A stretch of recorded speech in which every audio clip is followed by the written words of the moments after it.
ये कहानी है एक ऐसी चोरी की जिसमें कुछ लोग अरबों रुपए का सोना चुरा लेते हैं, लेकिन बाद में ये चोरी चोरी न रहकर एक बदला बन जाती है और इन चोरों को अब अपने ही चुराए हुए सोने को दोबारा से चुराना है, जो लगभग नामुमकिन है। Bollywood silver screen presenting the Italian job. इस कहानी की शुरुआत में एक आदमी को दिखाया जाता है जिसका नाम जॉन ब्रीजर है और ये एक प्रोफेशनल सेफ क्रैकर है, यानी कि ये किसी भी तिजोरी को बहुत आराम से खोल सकता है।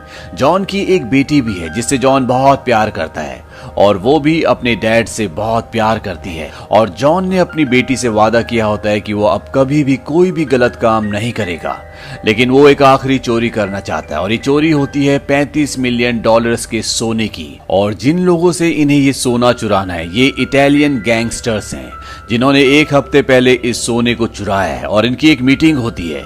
इस बारे में जॉन ब्रिजर को पता है। ये मीटिंग होती है वेनिस में। जॉन अपनी एक टीम बनाकर वेनिस पहुंच जाता है। उसकी टीम में 6 लोग हैं जिसमें से एक चार्ली है जो इस पूरे प्लान का मास्टरमाइंड है। चार्ली जॉन को अपने पिता समान मानता है और बाकी के 4 लोगों में है नेस्टर जो कि कंप्यूटर एक्सपर्ट है। वो किसी भी बिल्डिंग को पूरी तरह से स्कैन करके हर एक चीज के बारे में जानकारी दे सकता है। एक है हैंडसम रॉब जो गाड़ी चलाने में बहुत एक्सपर्ट है। 5वां है लेफ्ट ईयर जो किसी भी ब्लास्ट को अंजाम दे सकता है, यानी कि उसे एक्सप्लोसिव की बहुत अच्छी जानकारी है। और 6ठा होता है स्टीव जो इस पूरे प्लान में अंदर जाकर पूरे काम को अंजाम देगा। अब जिस जगह से इन्हें सोना चोरी करना है वो एक ऐसी बिल्डिंग में है जो पानी के ऊपर बनी हुई है।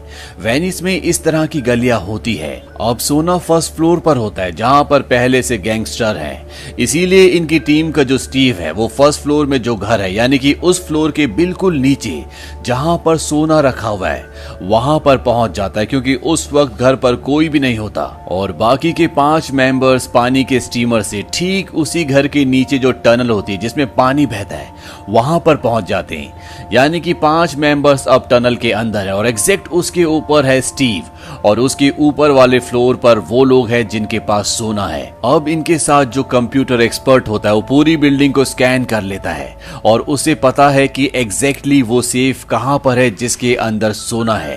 वो उस लोकेशन को स्टीव को बताता है जो ग्राउंड फ्लोर पर है और स्टीव एग्जैक्टली सीलिंग पर उस जगह पर डायनामाइट लगा देता है जहां पर ऊपर सोने का सेफ रखा हुआ है और नीचे टनल में जो लोग हैं वो भी एग्जैक्टली डायनामाइट उसी जगह पर लगाते हैं जहां पर सोने का सेफ फर्स्ट फ्लोर से ग्राउंड फ्लोर पर गिरेगा। पूरी तैयारी करने के बाद ये ब्लास्ट करते हैं और ऊपर गैंगस्टर के सामने जो उनका सोने से भरा हुआ सेफ होता है वो सीधा फर्स्ट फ्लोर और फर्स्ट फ्लोर से नीचे इनकी बोट पर जाकर गिरता है। और इससे पहले कि वो गैंगस्टर्स कुछ समझ पाते ये उनका सोने का भरा हुआ सेफ उन्हीं के सामने लेकर वहां से निकल जाते हैं। लेकिन इनकी बोट में सिर्फ 2 ही लोग होते हैं, एक इनका ड्राइवर जिसका नाम है हैंडसम जॉब और एक और इनका साथी, और साथ ही वहां पर सेफ भी होता है।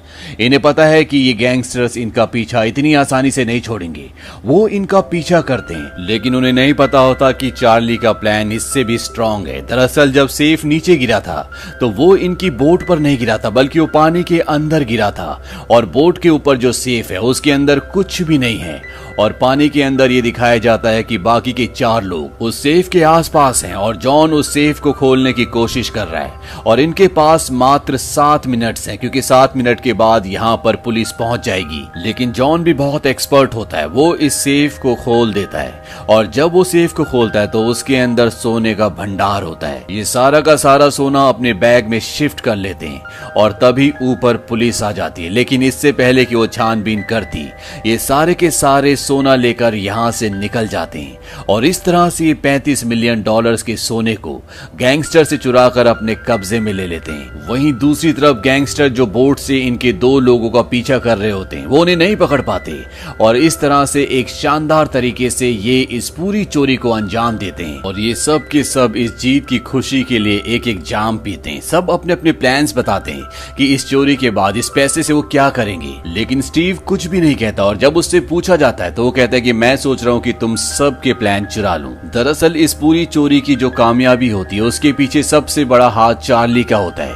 क्योंकि उसने इतना बेहतरीन प्लान बनाया था कि बिना एक गोली चलाए इन्होंने $35 मिलियन के सोने की चोरी कर ली। अब सब ये सोना लेकर गाड़ी से यहाँ से निकल जाते हैं और जब इनकी गाड़ी एक ब्रिज के ऊपर पहुंचती है तो ये देखते हैं कि सड़क के बीचों बीच एक गाड़ी इन्हीं की तरफ चली आ रही है और वो गाड़ी इनकी गाड़ी के आगे रुक जाती है और स्टीव जो इनके साथ होता है वो गन निकालकर ड्राइवर के सिर पर लगा देता है ताकि वो गाड़ी यहाँ से ना भगा पाए। दरअसल बाहर जितने भी लोग होते हैं सब के सब स्टीव के आदमी है और वो गाड़ी से सोना निकाल लेते हैं। स्टीव गाड़ी से उतरता है और जॉन जब उसे रोकने की कोशिश करता है तो वो जॉन को गोली मार देता है और इससे पहले कि वो इन सब को मारता, रॉब जो ड्राइविंग सीट पर होता है वो गाड़ी को आगे बढ़ाता है, लेकिन इनके सामने गाड़ी होती है इसीलिए इनकी गाड़ी ब्रिज से नीचे पानी में गिर जाती है। ये एक बर्फीला पानी है और स्टीव लगातार इनके ऊपर गोलियां चला रहा होता है, लेकिन इनके पास सांस लेने के लिए ऑक्सीजन होता है इसीलिए सब के सब गाड़ी के अंदर ही बैठे रहते हैं। और बहुत देर तक जब स्टीव देखता है कि कोई भी ऊपर नहीं आया तो वो समझ जाता है कि ये सब मर चुके और वो वहां से निकल जाता है, लेकिन ये सब के सब जिंदा हैं, लेकिन जॉन अब मर चुका है और इस बात से चार्ली को बहुत दुख होता है। धीरे धीरे वक्त बीतता है और आज इस बात को पूरा 1 साल हो जाता है, लेकिन चार्ली और उसके दोस्त आज तक उस धोखे को नहीं भूल पाए जो उन्हें स्टीव ने दिया था और वो किसी भी कीमत पर अब उससे बदला लेना चाहते हैं। चार्ली को ये पता चल जाता है कि स्टीव अब लॉस एंजलिस में रहता है और उसने 1000 टन से भी ज्यादा का सेफ यानी कि एक तिजोरी बनवाई है जो जाहिर है कि उसने सोना रखने के लिए बनवाई है और इस सेफ को हर कोई नहीं खोल सकता। लेकिन जॉन की बेटी स्टेला इस काम में उसी तरह से माहिर होती है जिस तरह से उसके पिता जॉन थे और वो ही इस तिजोरी को खोल सकती है, लेकिन वो चोरियां नहीं करती बल्कि वो गवर्नमेंट के लिए काम करती है। और चार्ली स्टेला के पास जाता है, वो उसे कहता है कि हमें स्टीव का पता चल चुका है और अब हमें तुम्हारी मदद की जरूरत है क्योंकि उसके पास जो सेफ है उसे सिर्फ तुम ही खोल सकती हो। लेकिन स्टेला उसकी मदद करने से साफ साफ मना कर देती है। वो कहती है कि 1 साल पहले तुमने एक प्लान बनाया था जिसमें तुम्हारे एक साथी ने मेरे पिता को मार दिया था और मैं तुम्हारी किसी भी तरह से मदद नहीं कर सकती। चार्ली कहता है सोने के बारे में नहीं है, मुझे सोना नहीं चाहिए। जॉन मेरे पिता की तरह थे और स्टीव ने उन्हें सोने के लिए मारा है और मैं उससे वो चीज छीन लूंगा जिस चीज के लिए उसने मुझसे जॉन को छीना है। और ये कहकर वो वहां से चला जाता है और अब स्टेला उसे फोन करती है और वो कहती है कि मैं तुम्हारा साथ दूंगी, उसने मेरे पिता को मारा था और अब मैं उसे नहीं छोड़ूंगी। और एक बार फिर से ये 6 लोग इकट्ठा होते हैं, लेकिन इस बार जॉन की जगह उसकी बेटी स्टेला है। ये सब के सब लॉस एंजलिस पहुंच जाते हैं जहां पर स्टीव रहता है। ये उसके घर के बाहर जाते हैं और चार्ली की टीम में जो हैकर होता है जो किसी भी सिक्योरिटी सिस्टम को तोड़ सकता है, किसी भी सिस्टम को हैक कर सकता है, वो कहता है यहाँ पर कार्सन सिक्योरिटी सिस्टम लगा हुआ है और पिछले 5 सालों में कोई भी हैकर इस सिक्योरिटी सिस्टम को ब्रेक नहीं कर पाया। कार्सन कंपनी हर साल एक कॉन्टेस्ट रखती है जिसमें उस आदमी को $50,000 दिए जाएंगे जो इनके सिक्योरिटी सिस्टम को तोड़ देगा, लेकिन आज तक कोई भी इनके सिक्योरिटी सिस्टम को तोड़ नहीं पाया। यहाँ वो स्टीव को भी देखते हैं जो इतने बड़े घर में अकेला रहता है, उसका कोई भी दोस्त नहीं है, इसीलिए ज्यादातर वो टीवी देखता है और इन्हें किसी भी कीमत पर अब इस घर के अंदर घुसना होगा ताकि वो पूरे घर का ब्लूप्रिंट बना सके और इन्हें पता हो कि कौन सी चीज कहां पर है, इस पूरे घर का मैप क्या है। और इस काम को स्टेला के अलावा कोई भी नहीं कर सकता क्योंकि स्टीव सबको जानता है। हालांकि उसे यकीन है कि वो सब मर चुके हैं, लेकिन अगर कोई भी उसके सामने आया तो उसे पता चल जाएगा कि ये अभी भी जिंदा है। इसीलिए एक प्लान बनाते हैं, ये स्टीव के घर का केबल कनेक्शन हटा देते हैं और जब स्टीव कंप्लेंट करता है तो वहां पर उस लड़की की जगह जिसे यहां पर पहुंचना चाहिए जो कि उस केबल कंपनी में काम करती है जहां पर स्टीव ने कंप्लेंट की है, उसकी जगह यहां पर स्टेला पहुंच जाती है। स्टेला की बॉडी में कैमरा भी होता है और ये उसके घर की सारी फुटेज रिकॉर्ड कर रहे होते हैं और यहाँ पर ये सब के सब ये देखते हैं कि जो भी उनके सपने होते हैं वो सारे स्टीव ने चुरा लिए होते हैं, जैसा कि स्टीव ने चोरी के बाद कहा था। यहाँ पर वही गाड़ियां होती है जो इनमें से एक का सपना था, यहाँ पर वही म्यूजिक सिस्टम होता है जो इनमें से किसी का सपना था। और ये देखने के बाद इन सब को बहुत गुस्सा आता है। वो कहते हैं कि न सिर्फ इसने हमारा सोना चुराया बल्कि इसने हमारे सपने भी चुरा लिए। स्टेला अंदर जाकर स्टीव के केबल कनेक्शन को ठीक कर देती देती है, लेकिन स्टीव उसके साथ फ्लर्टिंग करना शुरू कर देता है और वो उससे डिनर के लिए इनवाइट भी करता है। हालांकि स्टेला ऐसा नहीं करना चाहती क्योंकि उसी ने उसके पिता का खून किया है, लेकिन इन्हें किसी भी तरह से उसे घर से बाहर निकालना है, इसीलिए स्टेला हाँ कर देती है। और जब वो बाहर आती है तो चार्ली उसे कहता है कि तुम्हें डिनर पर जाने की जरूरत नहीं है और जब तक उसे पता चलेगा कि तुम नहीं आ रही तब तक हम यहाँ पर अपना पूरा काम कर चुके होंगे। अब इनके पास स्टीव के घर का पूरा नक्शा है, लेकिन जिस सेफ के अंदर सोना है उस सेफ से मेन गेट तक का जो डिस्टेंस है वो काफी दूर है और इतना सारा सोना ये उठाकर नहीं ला सकते, इसीलिए इन्हें अंदर भी छोटी छोटी गाड़ियां चलानी होंगी। और पूरा पैसेज होता है 6 फीट का, यानी कि जो भी इनके पास गाड़ियां हो उनकी चौड़ाई 6 फीट से कम हो। और ये इसी तरह की गाड़ियों का टेस्ट ड्राइव करना शुरू करते हैं। वो उसके अंदर लोहे की बहुत भारी भारी प्लेट्स रख देते हैं और इसके बाद स्टीव के घर के अनुसार उन गाड़ियों को चलाना शुरू करते हैं। और पूरी टेस्टिंग के बाद इन्हें पता चलता है कि इन्हें इसी तरह की 3 गाड़ियों की जरूरत होगी और साथ ही साथ इन्हें गाड़ियों को और भी पावरफुल करना होगा, उन्हें मॉडिफाई करना होगा। इसीलिए रॉब, जो इनकी टीम में सबसे बेस्ट ड्राइवर है, वो एक आदमी को लेकर आता है और वो कहता है कि ये इन गाड़ियों को जैसा हम चाहते हैं वैसा बना देगा। अब एक तरफ इनकी गाड़ियों का काम शुरू हो जाता है, दूसरी तरफ इनकी टीम में जो हैकर होता है वो शहर के सारे सिग्नल सिस्टम को हैक कर लेता है, यानी कि वो जब चाहे किसी भी लाइट को ग्रीन और किसी भी लाइट को रेड कर सकता है। और उसे ऐसा इसलिए करना पड़ता है कि स्टीव के घर से रेलवे स्टेशन का जो सफर होता है उसकी दूरी इतनी नहीं होती, लेकिन इस रोड पर बहुत ज्यादा ट्रैफिक होता है और इन्हें यहाँ से जल्द निकलना होगा, इसीलिए इन्हें पूरी रोड पर सारे सिग्नल्स पर कंट्रोल चाहिए। अब वो दिन आता है जब इनके प्लान को अंजाम देना है, जिस दिन स्टेला को स्टीव के साथ डेट पर जाना है। हालांकि वो वहां पर नहीं पहुंचेगी और जब स्टीव उसका इंतजार कर रहा होगा तो ये सब के सब उसके घर से सोना निकालकर वहां से निकल जाएंगे। लेकिन जब स्टीव निकल जाता है और ये लोग उसके घर के बाहर पहुंचते हैं तो ये देखते हैं कि उसके पड़ोस में पार्टी चल रही होती है और अब ये उसके घर के अंदर नहीं घुस सकते क्योंकि अंदर जाने के लिए इन्हें गेट को ब्लास्ट करना होगा और अगर ये ऐसा करते हैं तो सबको पता चल जाएगा और इनके पूरे प्लान पर पानी फिर जाता है। और अब स्टेला को स्टीव से मिलने के लिए जाना होगा क्योंकि अगर वो उससे मिलने के लिए नहीं गई तो वो अगली बार उसे डेट पर नहीं बुला पाएगी और इन्हें कभी भी स्टीव के घर से सोना निकालने का मौका नहीं मिलेगा। स्टेला वहां पर पहुंच जाती है और स्टीव के साथ कुछ वक्त बिताने के बाद स्टेला घर जाने के लिए कहती है। स्टीव कहता है, हमने इतनी अच्छी शाम साथ बिताई, क्या तुम्हें मेरी अच्छाई पर विश्वास नहीं? स्टेला कहती है, मुझे तुम्हारी अच्छाई पर तो विश्वास है लेकिन इंसान के अंदर के जानवर पर नहीं। और ये बात सुनकर स्टीव समझ जाता है कि ये जॉन की बेटी है क्योंकि जॉन हमेशा यही बात किया करता था और वो स्टेला का हाथ पकड़ लेता है। वो पूछता है कि बताओ तुम्हारे साथ कौन कौन है। और तभी यहाँ पर चार्ली और उसके सभी साथी आ जाते जिन्हें स्टीव ने धोखा दिया था और स्टीव उन सब को देखकर हैरान हो जाता है और वो समझ जाता है कि ये सब उसका सोना चुराने की कोशिश कर रहे हैं, उसके लिए प्लान बना रहे हैं। वो कहता है, तुम्हें मेरे घर के बाहर एक ही गार्ड दिखता है लेकिन अंदर वैसे 5 और हैं और जिस सिस्टम को तुम हैक करके सोना चुराने की कोशिश कर रहे थे अब मैं उसकी पूरी सेटिंग चेंज कर दूंगा और वैसे भी अब मेरे पास सोना नहीं बचा, मैं सारी ब्रिक्स बेच चुका हूँ, मेरे पास सिर्फ 2 ही ब्रिक्स बची हैं, क्या तुम उन 2 ब्रिक्स के लिए मुझसे लड़ना चाहोगे? चार्ली कहता है कि हाँ। स्टीव कहता है, लेकिन अब तुम वो भी नहीं कर सकते क्योंकि तुम्हारे पास ये करने का सिर्फ एक ही मौका था और अब तुम उस मौके को भी गवा चुके हो।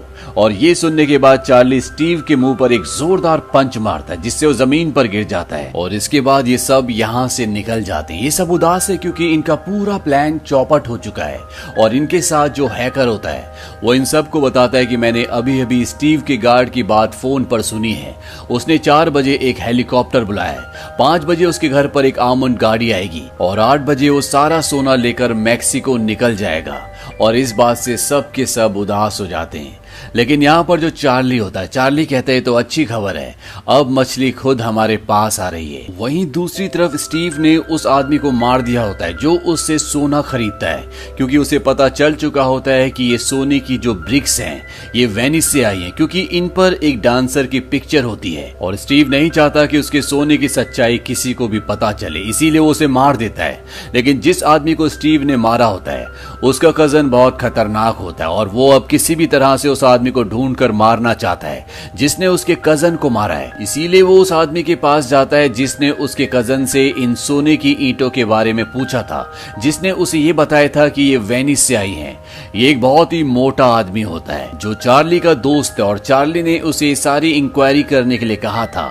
और ये उस आदमी के कजन को जिसको स्टीव ने मारा है उसे सब कुछ बता देता है कि चार्ली ने मुझे ऐसा करने के लिए कहा था। और अब इसे लगता है कि उसके कजन का मर्डर चार्ली ने किया है, इसीलिए वो उसे ढूंढकर मार देना चाहता है।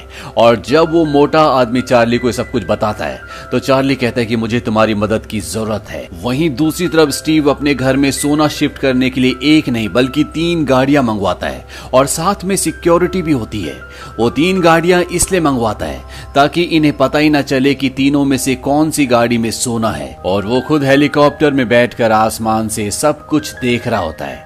अब स्टीव के घर से 3 गाड़ियां निकलती हैं और सब कंफ्यूज्ड है कि कौन सी गाड़ी में सोना है। लेकिन जब ये टायर्स का प्रेशर चेक करते हैं तो पहली गाड़ी का प्रेशर होता है 20.2, दूसरी का 20.4 और तीसरी गाड़ी का प्रेशर होता है 16.7। यानी कि इस गाड़ी में सबसे ज्यादा वजन है और ये समझ जाते हैं कि इसी गाड़ी में सोना रखा हुआ है। इस गाड़ी का नंबर होता है 128 और इन्हें इस गाड़ी को एक खास स्पॉट पर ले जाना है जहां पर ये पूरी प्लानिंग को अंजाम देंगे, क्योंकि पूरे शहर के ट्रैफिक लाइट का कंट्रोल इनके पास है। इसीलिए चारों तरफ ये जाम लगवा देते हैं और ठीक उसी तरफ रास्ता खोलते हैं जिस तरफ ये 128 नंबर ट्रक को लेकर जाना चाहते हैं। वहीं चार्ली और उसके साथी तीनों गाड़ियों को लेकर मेट्रो टनल के अंदर पहुंच जाते हैं और ये मेट्रो के भी सभी सिग्नल जाम कर देते हैं ताकि कोई भी मेट्रो आ या जा ना सके। और अब जिस ट्रक के अंदर सोना है, जब वो उस स्पॉट पर पहुंच जाता है जहां पर ये उसे पहुंचाना चाहते थे तो उसके चारों तरफ चिंगारियां उठनी शुरू हो जाती है और वो पूरी की पूरी सड़क जमीन के अंदर धंस जाती है और वो गाड़ी मेट्रो टनल के अंदर पहुंच जाती है जहां पर चार्ली, स्टेला और उसके साथी उस गाड़ी का इंतजार कर रहे होते हैं। और ऊपर से स्टीव ये देखता रह जाता है कि उसका ट्रक कहां गायब हो गया। और अब स्टेला ट्रक के अंदर उस सेफ को देखती है जिसके अंदर सोना है। वो कहती है कि उसने सेफ को बदल दिया। दरअसल स्टेला ने जिस सेफ को खोलने की प्रैक्टिस की थी वो ये नहीं होता बल्कि ये उससे भी मजबूत होता है। वो बताती है कि इसके अंदर कांच की एक शीट लगी हुई है और अगर वो टूट गई तो ये सेफ हमेशा के लिए जाम हो जाएगा, फिर ये कभी भी नहीं खुल पाएगा। लेकिन स्टेला उसे खोल देती है और इसके बाद ये सारा का सारा सोना अपनी तीनों गाड़ियों में लोड करके वहां से निकल जाते हैं। यहाँ पर पुलिस और स्टीव के लोग अभी तक इसलिए नहीं पहुंचे होते क्योंकि पूरे शहर का ट्रैफिक जैम होता है और अब ये सब यहाँ से निकल चुके हैं। और जब ये टनल से बाहर निकलते हैं तो स्टीव हेलीकॉप्टर से इनका पीछा करना शुरू कर देता है, लेकिन ये उसे चकमा देकर तीनों की तीनों गाड़ियों को ट्रेन के लगेज में डाल देते हैं जहां पर इन्हें यहां से इन गाड़ियों को सोने के साथ कहीं और ले जाना है। और जब तक स्टीव वहां पर पहुंचता है वो दरवाजा बंद हो चुका होता है, लेकिन जो दरवाजा बंद करता है स्टीव उसे कहता है कि मैं तुम्हें $5000 दूंगा, मुझे अंदर जाने दो। दरअसल ये भी चार्ली का वही आदमी होता है जिसने तीनों गाड़ियों को मॉडिफाई किया है। और जैसे ही वो दरवाजा खोलता है स्टीव के सामने चार्ली होता है। चार्ली उसे कहता है कि तुमने प्लान बहुत अच्छा बनाया था, एक की जगह 3 ट्रक्स और तुमने सेफ भी बदल दिया और ऊपर हेलीकॉप्टर से तुम उन पर नजर रख रहे थे, लेकिन अब सारा सोना मेरे पास है। स्टीव उस पर गन तान देता है। वो कहता है मेरे पास गन है, मेरा सारा सोना वापस करो। लेकिन तभी पीछे से उस आदमी का कजन आ जाता है जिसे स्टीव ने मारा था और उसके आदमी स्टीव को गन पॉइंट पे लेकर उसकी गन छीन लेते हैं। स्टीव कहता है कि तुम कौन हो? वो कहता है मैं वही हूं जिसके भाई को तुमने मार दिया था। वो कहता है मेरे आने से पहले ही मर चुका था, तुम मेरे साथ सौदा कर लो, यहाँ पर बहुत सारा सोना है। वो आदमी कहता है मैं पहले ही सौदा कर चुका हूँ। और तभी चार्ली उसे सोने से भरा हुआ एक बैग देता है और अब चार्ली के बाकी साथी भी यहाँ पर आ जाते हैं और स्टेला स्टीव के मुंह पर एक जोरदार पंच मारती है क्योंकि उसके पिता का खून उसने किया था। और इसके बाद मॉस्को, जिसके भाई को स्टीव ने मारा था, वो उसे अपने साथ ले जाता है। वो उसे कहता है कि मैं तुम्हें मारूंगा नहीं बल्कि जिंदगी भर तड़पाऊंगा। और अंत में ये दिखाया जाता है कि ये सब ट्रेन में अपनी जीत का जश्न मनाते हैं और इन सब के जो जो सपने होते हैं सब अपने अपने सपनों को पूरा करते हैं। स्टेला के पिता जॉन ने कभी चार्ली को कहा था कि चोर 2 तरह के होते हैं, एक जो जीने के लिए चोरी करते हैं और दूसरे जो चोरी करने के लिए चोरी करते हैं। दूसरे वाले चोर कभी मत बनना। अगर जिंदगी तुम्हें मौका दे तो अपना परिवार बनाना, किसी लड़की के साथ सेटल हो जाना। जॉन को चार्ली अपना पिता मानता था और उसने उनकी ये सलाह मान ली है, इसीलिए वो उन्हीं की बेटी स्टेला के साथ वेनिस की गलियों में घूम रहा होता है जिससे वो प्यार करता है। यानी कि अब ये दोनों एक साथ हैं। और इसी के साथ ये फिल्म, ये कहानी यहीं पर खत्म हो जाती है। ये फिल्म सन 2003 में रिलीज हुई थी। IMDb पर इसकी रेटिंग है 7। इस फिल्म का बजट था $60 मिलियन और बॉक्स ऑफिस पर इसने कमाई की थी $177 मिलियन की। उम्मीद करते हैं कि ये कहानी आपको पसंद आई होगी।